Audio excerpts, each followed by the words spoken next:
Assalamualaikum warahmatullahi wabarakatuh. Perkenalkan, nama saya Khairi Sofi Farusi dari kelas akuntansi semester 6. Di sini saya ingin mempresentasikan soal tugas audit tentang program audit untuk PTN Indosat. Pertama ada daftar isinya, ada gambaran umum KAP, gambaran umum PT Indosat, tinjauan pustaka, dan pembahasan.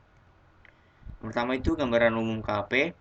RSM didirikan pada tahun 1985 oleh Amir Abadi Yusuf dan telah tumbuh berkembang menjadi grup profesional service terintegrasi atau AAJ Associates, RSM AAJ, dan RSM Indonesia. Visi RSM adalah menjadi mitra yang tepat pada stakeholder dengan memberikan jasa profesional yang memiliki nilai tambah sekaligus mendukung tujuan yang diharapkan oleh klien, memberikan hasil yang kerja yang profesional dan bermanfaat, serta berkontribusi terhadap profesi, industri, dan ekonomi Indonesia.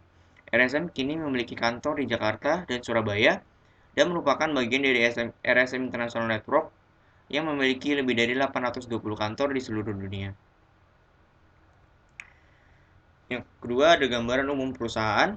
PT Indosat atau bisa dikenal dengan Indosat Uridu adalah penyelenggara jasa jaringan telekomunikasi, jasa telekomunikasi serta teknologi informasi serta informatika dan jasa teknologi konvergensi terkemuka di Indonesia dengan merek Indosat yang kemudian menjadi Indosat Uridu pada tahun 2015. PT Indosat ini didirikan sebagai perusahaan penanaman modal asing pada tahun 1967 sesuai dengan Undang-Undang Penanaman Modal Asing Nomor 1 Tahun 1967 berdasarkan Akta Notaris Muhammad Said Tajudin SH nomor 55. Lalu definisi auditing. Auditing menurut Alvin A. Ares dan kawan-kawan merupakan pengumpulan dan evaluasi bukti tentang informasi untuk menentukan dan melaporkan derajat kesesuaian antara informasi itu dan kriteria yang telah ditetapkan. Bukti audit menurut Alvin A. Ares dan kawan-kawan, bukti audit atau audit evidence adalah setiap informasi yang digunakan auditor untuk menentukan apakah informasi yang diaudit dinyatakan sesuai dengan kriteria yang telah ditetapkan. Bentuk-bentuk bukti audit dapat berupa data elektronik dan data lain tentang transaksi, komunikasi tertulis dengan pihak luar, observasi oleh auditor, saksian lisan pihak yang diaudit atau klien. Sedangkan bukti audit menurut Tuana Kota adalah informasi yang digunakan oleh auditor untuk menarik kesimpulan yang menjadi dasar pemberian opini auditnya.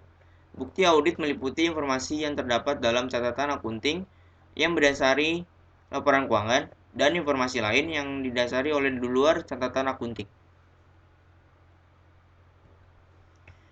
Lalu ada jenis bukti audit. Jenis bukti audit itu ada 8. Yang pertama ada pemeriksaan fisik atau physical examination. Yang kedua ada konfirmasi atau confirmation. Yang ketiga ada inspeksi atau inspection.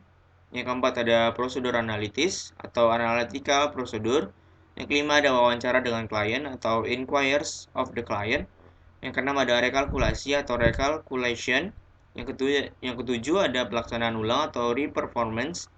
Yang ke-8 ada observasi atau observation.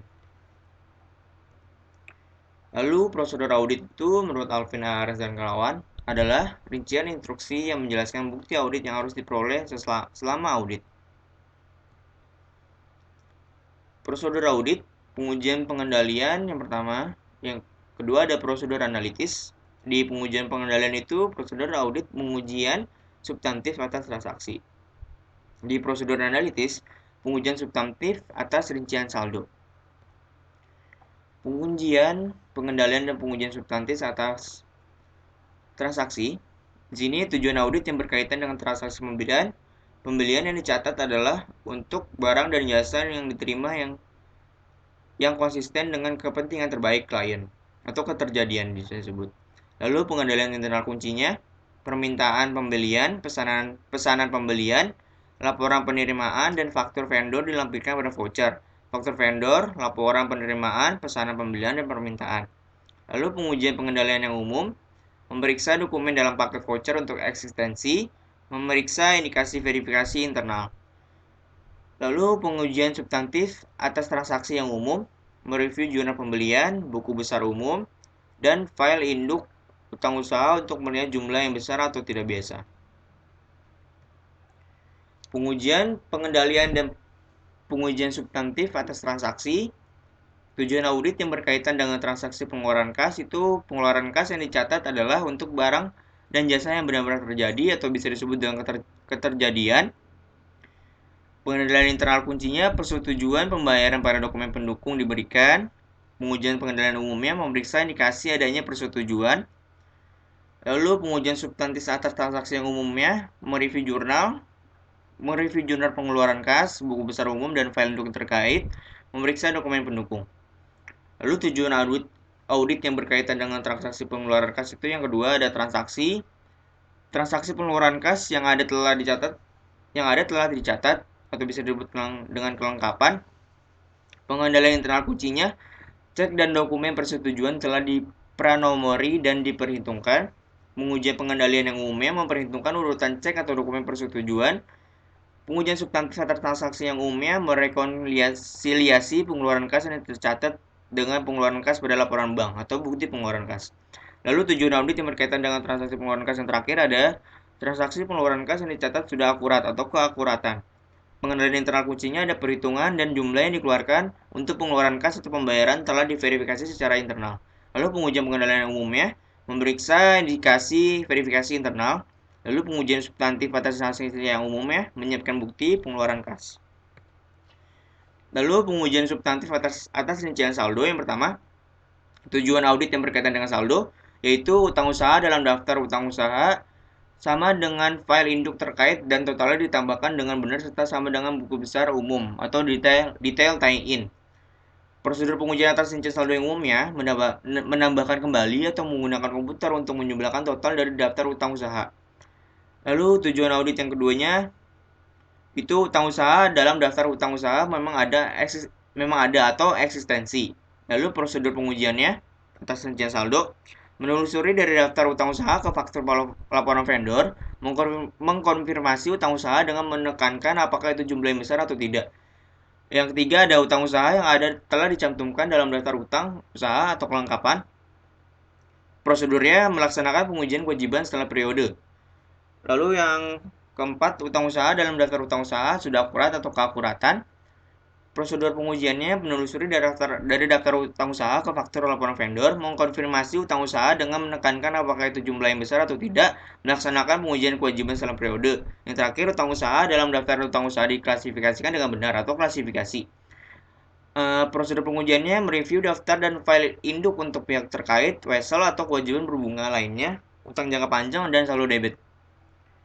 Di sini program auditnya PT Indosat, program audit pengujian pengendalian dan pengujian substantif atas transaksi siklus pembelian dan pengeluaran kas, atau ukuran sampel dan item-item dalam sampel tidak dimasukkan. Di siklus pembelian yang pertama, lakukan pengamatan terhadap prosedur persetujuan atas permintaan pembelian, order pembelian, penerimaan barang, pembuatan bukti kas keluar. Yang kedua, ambil sampel transaksi pembelian dari register bukti kas keluar dan lakukan pemeriksaan terhadap dokumen pendukung. Yang ketiga, periksa bukti digunakannya formulir bernomor urut, tercetak dan pertanggungjawabkan pemakaian formulir tersebut. Yang keempat, menelusuri sampel bukti kas keluar yang disetujui dan dilakukan penyusutan ke dokumen pendukung dan catatan akuntansi yang bersangkutan. Yang kelima, periksa adanya pengecekan independen terhadap posting ke buku pembantu jurnal.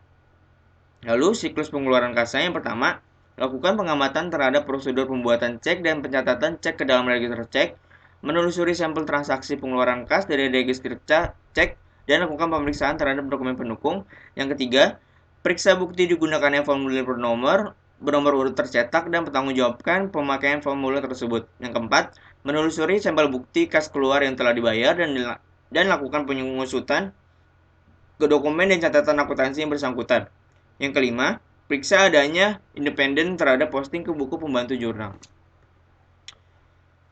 Lalu PT Indosat program audit pengujian pengendalian dan pengujian substantif atas rincian saldo siklus pembelian dan pengeluaran kas. Yang pertama, menambahkan kembali atau menggunakan komputer untuk menjumlahkan total dari daftar utang usaha. Yang kedua, menelusuri dari daftar utang usaha ke faktur laporan vendor. Yang ketiga, mengkonfirmasi utang usaha dengan menekankan apakah itu jumlah yang besar atau tidak, melaksanakan pengujian kewajiban setelah periode. Yang kelima, mereview daftar dan file induk untuk pihak terkait, wesel atau kewajiban berbunga lainnya untuk utang jangka panjang dan saldo debit. Lalu PT Indosat UTBK, program audit pengujian pengendalian dan pengujian substantif atas rincian saldo siklus kas instrumen kas. Yang pertama, siklus kas melakukan food daftar cek yang beredar dan pembayaran elektronik serta deposit dalam perjalanan. Ambil sampel transaksi pembelian dari register bukti kas keluar dan lakukan pemeriksaan terhadap dokumen pendukung. Yang kedua, pemeriksa penerimaan dan pengujian konfirmasi bank dan bukti kas. Yang ketiga, menghitung kas pada hari terakhir tahun berjalan dan selanjutnya menelusuri kecek yang beredar serta jurnal pengeluaran kas, periksa adanya pengecekan independen terhadap posting ke buku pembantu jurnal. Yang keempat, menelusuri cek yang beredar ke laporan bank periode tersebut. Yang kelima, mempertimbangkan apakah diperlukan penurunan nilai kerugian. Yang lalu, siklus instrumen keuangannya. Yang pertama, melakukan food schedule aktivitas investasi, membuktikan schedule aktivitas investasi atas penambahan dan pengurangan, penelusuri saldo per kategori ke buku besar umum, menelusuri sampel transaksi pengeluaran kas dari register cek, dan melakukan pemeriksaan terhadap dokumen pendukung. Yang keempat, konfirmasi kepada broker dealer atau pihak ketiga. Yang kelima, melakukan inspeksi fisik sekuritas atau kontrak derivatif. Yang keenam, melakukan inspeksi perjanjian yang mendasari jurnal.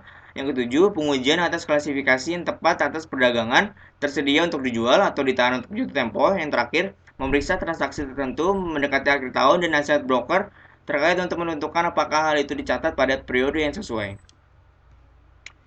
Lalu kesimpulannya, menurut opini auditor, yang tercantum dalam laporan auditor independen, laporan keuangan konsolidasian PT Indosat yang terampil telah menjanjikan secara wajar dalam semua hal yang material. Posisi keuangan konsolidasi PT Indosat dan entitas anak tunggal 31 Desember 2020, serta kinerja keuangan dan arus kas konsolidasinya untuk tahun yang terakhir pada tanggal tersebut, sesuai dengan standar akuntansi keuangan di Indonesia. Sekian dari presentasi yang bisa saya sampaikan. Kurang lebih ya mohon maaf. Wassalamualaikum warahmatullahi wabarakatuh.